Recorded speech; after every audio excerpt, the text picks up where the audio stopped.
Scoop in the building. Brandon Scoop B. Robinson, NBA insider, host of The Pull-Up. We'll get to him in just a second. He's right here next to me.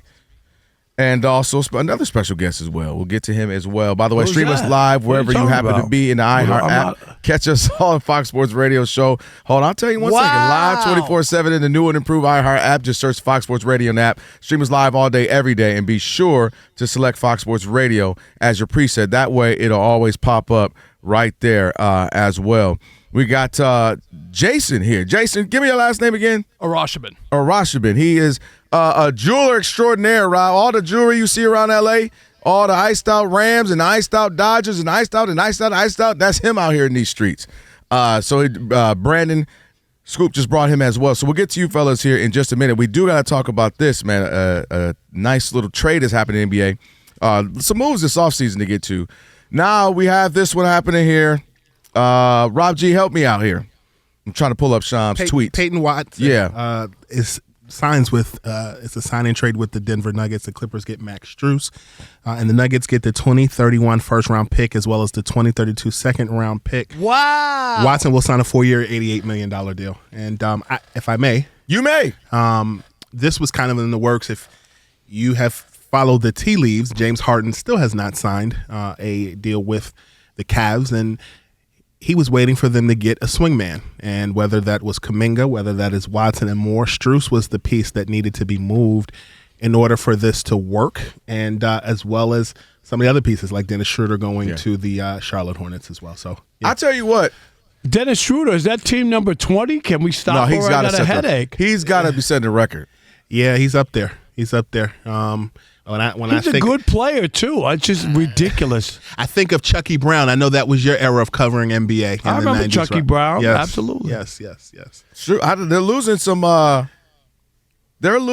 toughness with Strus. Kelvin is mad because anything to make the Cavs better, he's mad because of the Pistons. No. The issue got knocked out last year. Scoot, what have you been saying about the Cavs? And I've been saying this for years. Rob don't want to listen to me. Is that the toughness? That's why they beat the Pistons. They did. They beat the Pistons. Because that's an easy answer. On the road. That's the easy answer. Scoop B, you remember Jalen Duren come to play one time for the one time. My goodness, that's an easy answer, Rob. That's still a holdout. They got run out of their own building in the Game 7, Rob, Scoop B, after they won Game 6 to force the Game 7. To prove my point, Jalen Duren ain't even on the team right now. How you all NBA dude and not even on the team? My goodness. You look at that situation with Jalen Duren, and it's very similar to what Watson was going through with Denver. Do you take the qualifying offer or do you stay? And throughout the whole summer, one of the things that was intimated to me is, one, the Nuggets and the whole apron situation. Do you just grin it and bear it? And the Watson situation, as well as the Duren situation, was similar to Jonathan Kuminga last summer. And then Kuminga signs the deal with the Warriors and then ends up getting traded to Atlanta.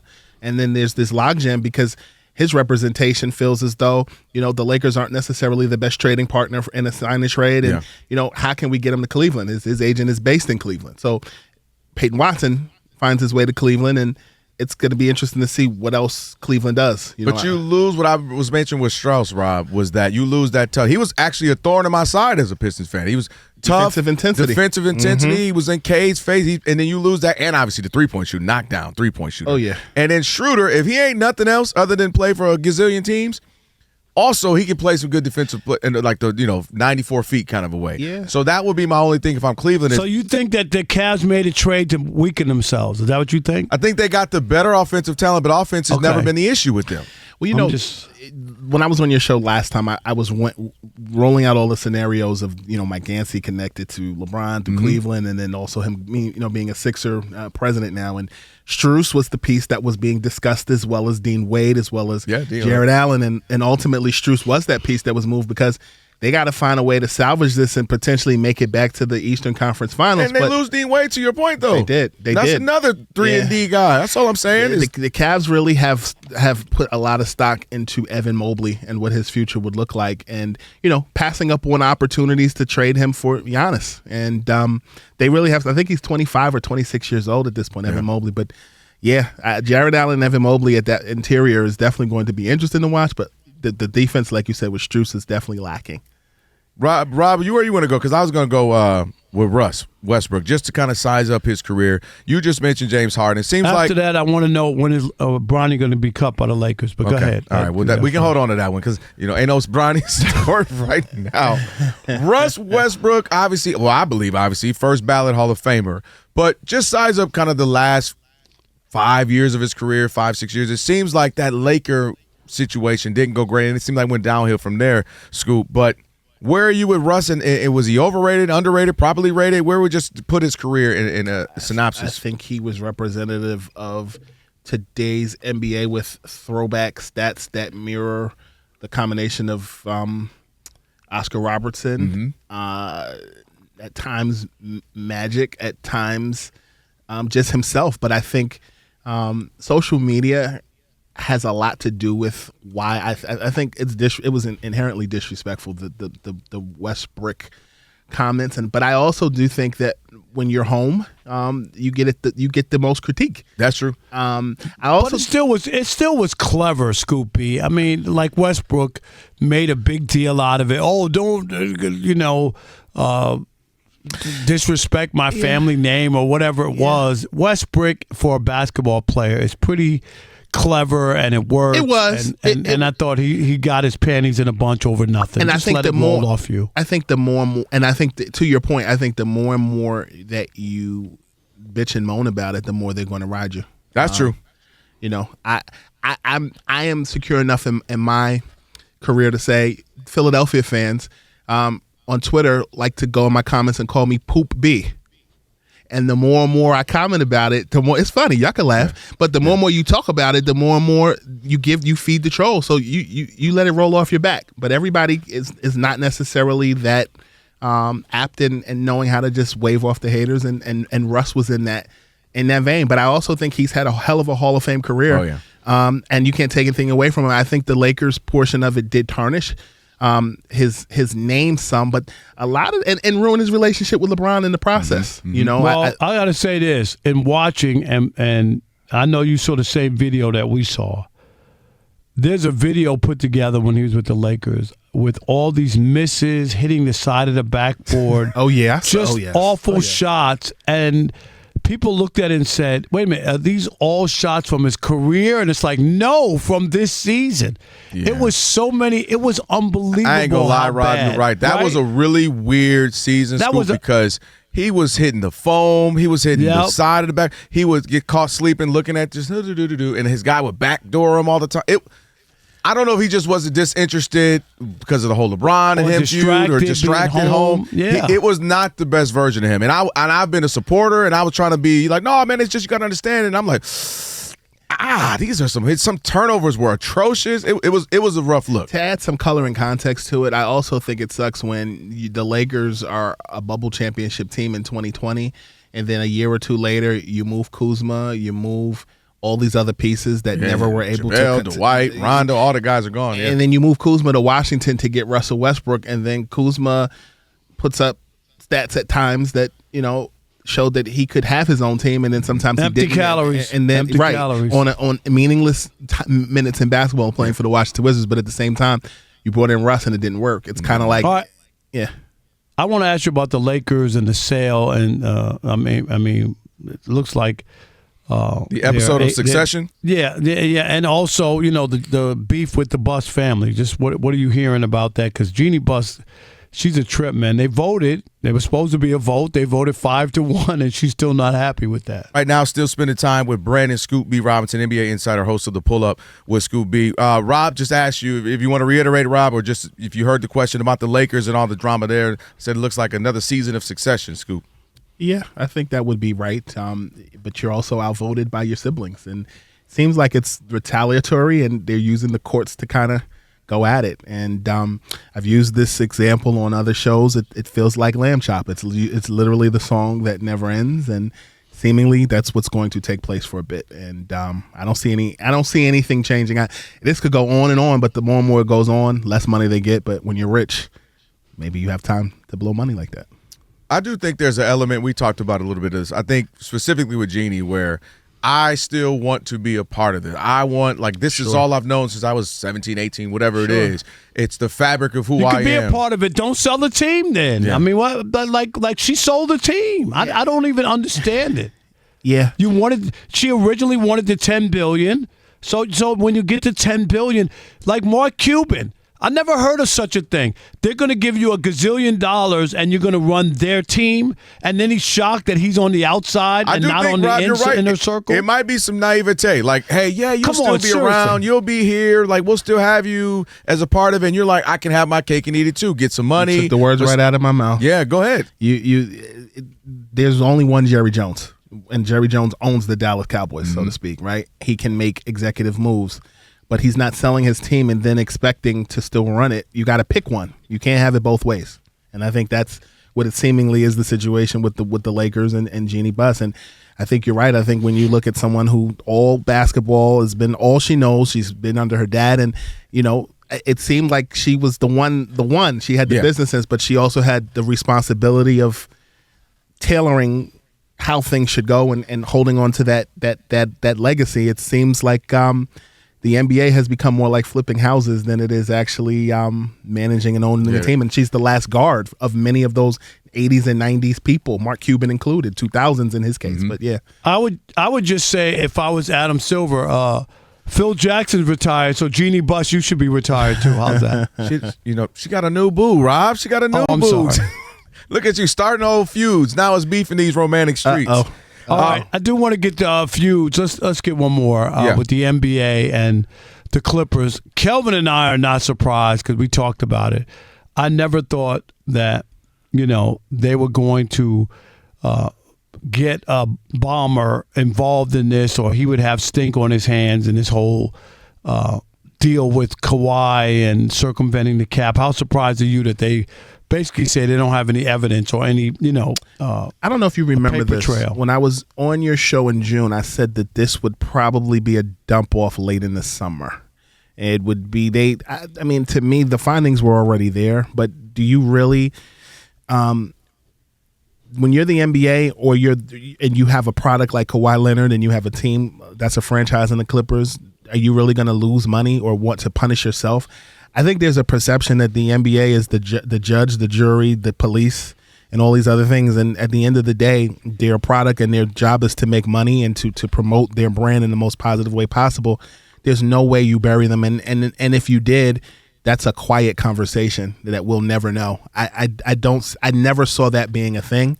And I think Kawhi will bow out in the sunset going back to Clippers. He literally got to go home to play or go to the Raptors. He literally got to play in his home state.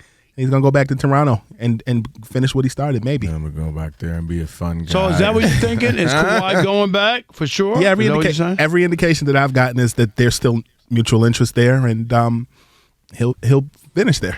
All right. Speaking of, finishing, you got the next episode of The Pull-Up with you, of course, yourself. You got a guest here, Jason. Shout out to Jason. Tell us a little bit more about what you got. Yeah, so there's been 4 episodes of The Pull-Up with Scoop B. First 3, Kendall Gill, Antoine Walker, and Scoop Jackson. And we mix culture, sports, and lifestyle. And Jason is part of that culture to me, and I've always respected and admired his story just from his beginning. And he's going to be episode 4 of The Pull-Up with Scoop B, which you can find on YouTube. It drops August 31st on my YouTube channel. And I brought Jason in the studio because I find him important to talk. Well, tell us a little bit more intro, Jason, all the stuff he's done. I told him we've done a bunch of stuff. I've seen his work with Spectrum, News 1 out here in L.A., and I was seeing if he accidentally maybe brought a ring for me or something. I'll see. You got something for me?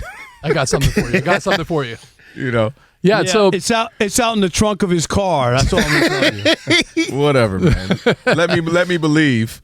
But yeah, no, I'm Jason. I CEO of Jason of Beverly Hills. So I started about 25 years ago out of college selling plastic hair clips and silver trinkets to girls on campus, and eventually evolved that into selling and designing jewelry for NBA players, NFL players, and pro sport athletes all over the world. My first client was Anthony Mason. And since then, the late great Anthony Mason from Queens. Queens gets the money. Yes, literally the person responsible for me having my very first sale and building my business. And since then, we have over 200 NBA players now, over 500 professional athletes across the world with multiple stores. But our greatest accomplishment, really, I think, because being such a huge sports fan and the only place where jewelry and sports meet at its highest point is the championship ring. And in 2009, the Buss family, which we all talked about just now, were the first family that actually gave me my shot to do a championship ring. We've done every championship for the ring for the Lakers since then, 3 out of the last 4 Super Bowl rings. 8 out of the last 10 NBA championship rings, baseball rings, NHL hockey. So we've done it all. Man. So let me ask you this one. How hard was it to do the one when they won in Orlando? Did you have to use chewing gum? What did you use for the ring? Disrespect is crazy. Oh, God. I remember actually I went to every single game in Orlando and the next year in Boston during the finals to watch the Lakers go back-to-back. No, he's talking about the bubble one. That's the bubble one. See, he doesn't know who he's dealing with right now. Rob, you know I knew what you were talking about. Okay. I thought you meant the 2009 championship against Orlando Magic. I'm sorry. The bubble. Okay, yeah, no, the bubble one was tough. Bubble gum. The bubble gum. Right. Okay, we can call it that, I guess. But nevertheless, my loyalty to the Buss family, because they gave me the break that I got, despite the fact of everything that's going on. I wouldn't be here today if it wasn't for them, particularly the youngest son, Jesse Buss, who I'm very, very close with. What's it like? I mean, when you is it at this point, maybe you will say, hey, I'm an expert at this, it's all good. But is there pressure when they say we are commissioning you to do our championship ring, whoever the team, whatever the franchise, whatever the league? Is it pressure or is it something you're like, oh, it's nothing, it's what I do? Are you kidding me? It is massive amounts of pressure. Not only do we have to wait until we have to make a design that appeals to the owner, the fans, the team, and the players, which is, when you have that many cooks in the kitchen, you got to make sure everyone's happy. It's extremely tough. On top of that, you got to make a decision on design. On top of that, you have to be able to deliver on opening night, on nationally televised game. Back in 2009, I delivered the very last ring. Nobody knows about this, but I delivered the very last ring just a few hours before tip-off. Can you imagine where I would be today if I was the first ring manufacturer that didn't deliver on national TV? Wow. Fortunately, I was able to do it, and the rest is history. Open up that case with nothing in it, Rob, will be crazy on live TV. Hey, we might need to commission you because the Odd Couple is about to turn. We're about to have our 8th anniversary, start our 9th year on September 16th. We start our 9th year, and maybe for our 10th anniversary, we get rings for everybody and figure that out. We have a budget, though, not like NBA Finals rings, but something nice with the Odd Couple and with Fox Sports Radio on it. We should talk to you about Let's do it. I'm ready to do it. Well, look at this, Scoop. What you got in your hand? I got the Seattle Seahawks ring right here that Jason of Beverly Hills designed. You want to hold it, Kel? Man. Look at that. Dang! How many pounds? Elijah, put the camera on me, Elijah. How many pounds is this? What's the specifications for that, Jason? Oh, that thing's over 20 carats, largest Super Bowl ring in history. So that was the last Seattle Seahawks Super Bowl ring. No, this is crazy. Crazy, right? And it doesn't move us. I felt something that something doesn't. There's a little button at the bottom of the logo. Yeah. Press that. Oh shoot! Okay, stuff's opening up, Rob. It says World Champions. Like the thing popped out. This is. I thought that was the one from this year's Super Bowl because I figured that Sam Darnold threw it and Scoop intercepted it. Caution. Don't get fired. All right, Rob. That was one of your better ones. No, that was one of your better ones.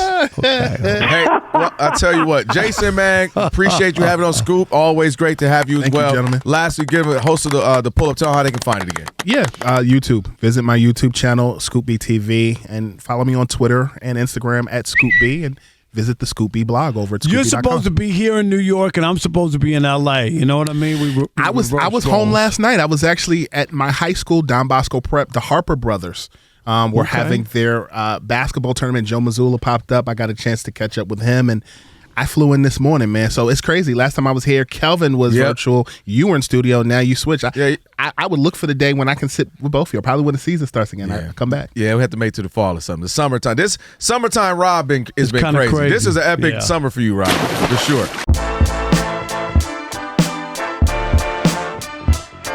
All All right, Rob, so they're watching us right now, which means another thing they can do is what? They can subscribe. All you got to do is hit that button, subscribe to The Odd Couple for some of the best sports talk content in the nation. Facts, and while you're at it, they can like, they can comment, they can share. Do all that for us. We appreciate it. Just do all that right up in here.